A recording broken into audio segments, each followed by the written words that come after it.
Miss Millennial Philippines 2019 is brought to you by Potency, Mega Sound Smart Pro Videoke, Philippine Airlines, Efficacent Oil, Nescafe Creamy White, and Lola Remedios.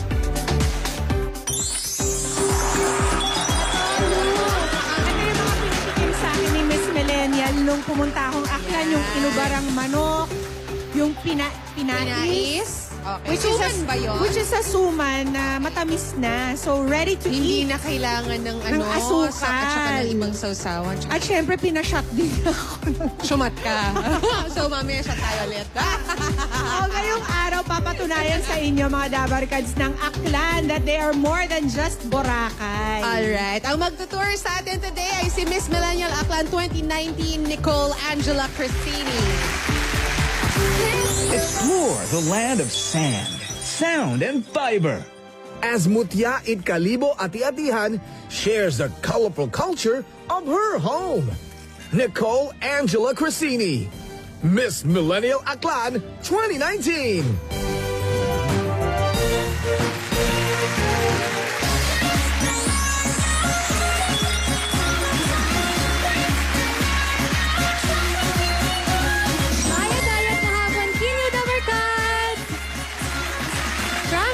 Of Boracay Island, Ati-Atihan, and Barrio Festival, and also the land of Piña Weaving Industry, hatid ko sa inyo ay trip na lots of fun for everyone. Viva Aklan! Hi, Nicole! Welcome to Eat Bulaga. Kailan ka dumating? Nung isang araw po. Welcome back. Welcome to the studio again. Ito po si Nicole, ay graduate of senior high school. At ngayon, nagre-review siya para sa kanyang college entrance exam. Ganun ka bata eh. At pa-model-model muna. Pa-model-model muna habang nagre-review. Pwede namang pagsabayin. Dito nga siya magka-college. Sa Manila na. So, sanay ka na sa Manila. Medyo. Pero habang ngayon, medyo nagsasanay ka pa, sanayin mo muna kami sa Aklan. Yes po. Magandang probinsya.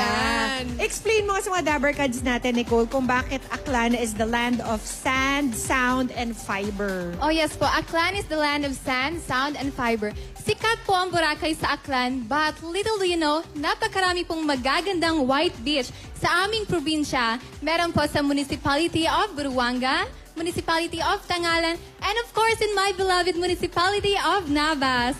We have there a 21-kilometer coastline that has a different kind of sand and shores.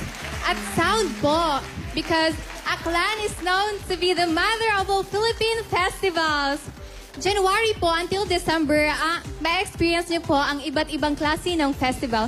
And of course, the highlight of that is the Kalibo Ati-Atihan Festival. Yes po, super saya po nun kasi maraming handaan. Oo, the mother of all festivals. Sa kanila nag-umpisa ang mga fiesta. And fiber po, because Aklan is the queen land of Piña Fabric Industry. So that's the reason why Aklan is and sound and fiber. Kaya pala. Yes. And ang Aklan is also known as Philippines' oldest province. Yes po, oldest province. Yes. Paano siya naging oldest province? In 1213 po, the settlers from Borneo organized Aklan. So long before the Spaniards colonized our archipelago, meron na pong mga settlers from Borneo in the province of Aklan. Yes po. At isa pong patunay, ang Aklan ang pinakamatandang probinsya sa Pilipinas dahil po ngayon dala ko ang talibong. Talibong po ng Aklan. Yung talibong ng patunay. Ang talibong po na yan ang ginamit ng mga raha at dato noong unang panahon. Yes po. So year what? 1213 po. 1213. Yung settlers ng Borneo. Yes. O panahon ng mga raha at ang mga dato. So doon Galing po ni talaga Nicole. Yes po, Ate Pia. History pag may time.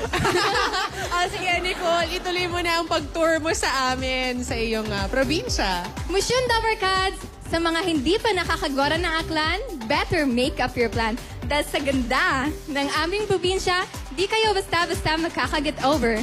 Now, let's enjoy watching the land of sand, sound, and fiber. Feel alive, feel Aklan!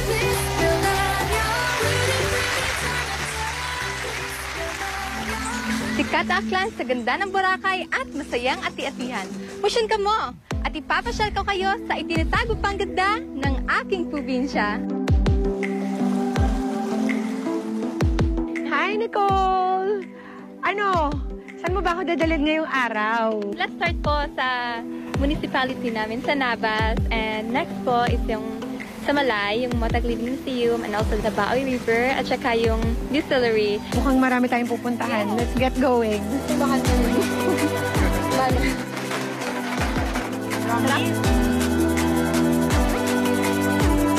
Dito tayo ngayon sa Navas Wind Farm. Ito ang pinakamalaking renewable energy facility na nagsusupply ng kuryente sa isla ng Panay at sa ibang bahagi ng Western Visayas.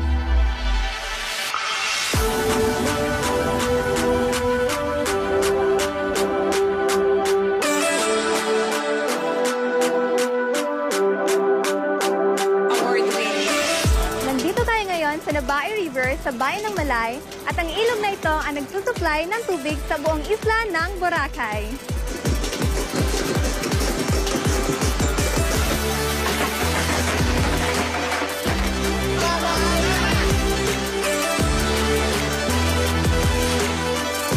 The massive Ibahay River, traversing the municipality from the farthest barangay Obiwan to Poblacion.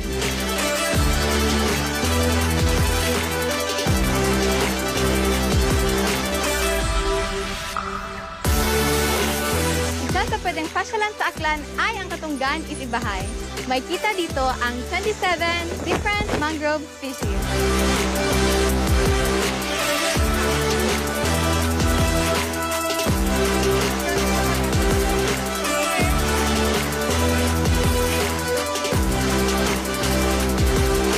Say hi, guys! Yes, let us preserve Boracay because it is a tourist destination that everyone in the whole world knows. But let us also not forget the rest of Aklan. Mula sa Aklan, buong bansa, eat Bulaga! Feel alive, feel Aklan! I am Nicole Angela Cristini, your Miss Millennial Aklan 2019. Ang ganda nyo! Homesick tuloy ako. Kahit 2 araw lang ako nandun. Homesick talaga agad. Kasi ang saya namin ni Nicole. Actually, sa paglilibot. naman. Talagang nag-bonding kayong dalawa doon. Napakadami talaga nilang beaches na bukod sa Boracay ay napakaganda. White sands din, hindi ganun ka-populated. So, anong Hindi magulo. pinaka-favorite mo doon sa mga napuntahan nyo, pina-tour sa'yo ni Nicole? Well, I was really enchanted by yung Motag, Yes po, Motag Living Museum. Living Museum. Kasi meron doon mga old women who showed us kung paano mamuhay yung mga magsasaka in the olden days. So kami dalawa ni Nicole, talagang nagtagtad kami ng mga bigas. Experience nyo lahat. Oo, tapos... So, ang cute nyo, nag-cheers pa kayo using, parang bao ba yun? Doon kayo umiinom. Yun dati yung mga baso nila eh. Galing. And then yung wind farm, kung merong old traditions, meron din namang super high-tech. Kasi yung wind farm naman, yung mga wind turbine, saksakan ng high-tech. Diba? They produce electricity Energy, because of wind. Talagang nagtuturn siya according to the direction of the Ng wind. hangin. Ganun siya ka-high-tech. Tapos may 130-year-old church na talagang pinapreserve nila at iniingatan, inaalagaan. At saka, kasi ikaw Tsaka may comment si Alan Kay. Ano yun, Pasasyatin Alan kita Kay? nung vodka nila, saksakan ng sarap. Oh. Ang sarap nung bandi. Ayan, kumain po. na agad si Alan Kay. And Siyempre. speaking of bandi, pag-uusapan natin yung mga pasalubong, yung mga hindi dapat palampasin pag pumunta ng Aklan. Ano-ano yung mga yan? Sige, Nicole, ikaw na lang. Ikaw yung Miss Millennial eh. Miss Millennial 12-13. Well, Aklan! okay. Go, Nicole! Go, Yes Nicole. po. Ito pa ba? Ayan, yung Ayan, pinakain ako ni inubarang Nicole manok. yan. Isa po sa specialty ng Aklan is inubarang manok. Ano yung inubarang Sabi ko, manok? meron bang manok na nakadamit? Inubaran mo eh. Inubaran po, hindi po hinubaran. Inubaran dahil. Hinubarang manok. Ubod po siya ng saging with native chicken na ginataan. Ubo. Yan po yung specialty ng Aklan at niluto po kanina ng lola ko. Tapos sa palayok talaga siya, Yes po, sa palayog po talaga siya dapat. Yan. Yan, para makita nilang may laman yung palayok. Lola pa ni Nicole yung nagluto Yes po, niyan. kanina madaling araw. Oh, diba? Aside from that, ano pa? Ito po, exotic po ito dahil sa Aklan lang po meron ito. Binabak. Ano yung Ito po ay binabak? pounded shrimp with coconut. Tapos pinakuluan po siya sa coconut water for like 10 to 15 minutes para po maluto siya. So, ano siya? Ulam din siya? Yes po, ulam Akala ko siya. suman. Yes po. So, ulam pala siya pang kanin. Ulam po ito, yes. I will Okay, try that okay. later. Mamaya. At syempre Yes, yung we mga should try. pastillas, no, Yes Nicole? po. Pastillas po. I find this unique kasi po wala po siyang preservatives. And it's like 4 to 5 days lang po siya. Kaya kailangan na po natin siyang kainin. And it's from the municipality of Ibahay. Huwag ka mag-alala, mauubos yan. Nakaabang na po sila Alam lahat. kay, kailangan na daw kainin. Yes po, kailangan na po. Ano yun? Ano pa? Marami po pong iba. Dala-dala ko po ang lahat ng pwedeng may uwi from my province. From Ayan. Aklan. Syempre, you have samples of pinya. Mga pinya. Yes po, pinya. Ayan yung talibong Ito po yung sword. talibong. Na gamit ng mga Gamit ng Borneo. mga dato at raha. Yes po, Okay. noong unang panahon. Ang galing. Okay. So, Dabbercats, kung kayo naisip nyo magbakasyon sa Aklan, you can check out Eat Bulaga's Facebook page for the budget tour tips itinerary. Galing po mismo yan kay Nicole. Maraming salamat sa mga kababayan ni Miss Millennial Aklan para Thank sa you mga so pasalubong, Thank lalo na sa tourism at local government ng Aklan na walang pagod kaming tinur all over the Pinamahan din place. kayo. I-follow lang si Miss Millennial Aklan sa kanyang social media accounts to learn more about her province. So, Nicole, may regalo ka. Galing naman sa amin at sa mga Yay! kaibigan natin naghahatid ng Miss Millennial Philippines. Katulad na lang ng Potency, the beauty of Thank immunity. you. Thank you so much. Meron ka ring Mega Sound Smart Pro Video, key experience, music, and more. Yes. May 18,000 Thank you, songs na. finally. May free song updates pa. Ako, hindi makakatulog yung mga kapitbahay mo, Yes Nicole. po. Ang Miss Millennial Philippines ay inihatid din ng efficacent oil araw-arawin mo. Nescafe Creamy White, mas masarap ang buhay pag walang pait.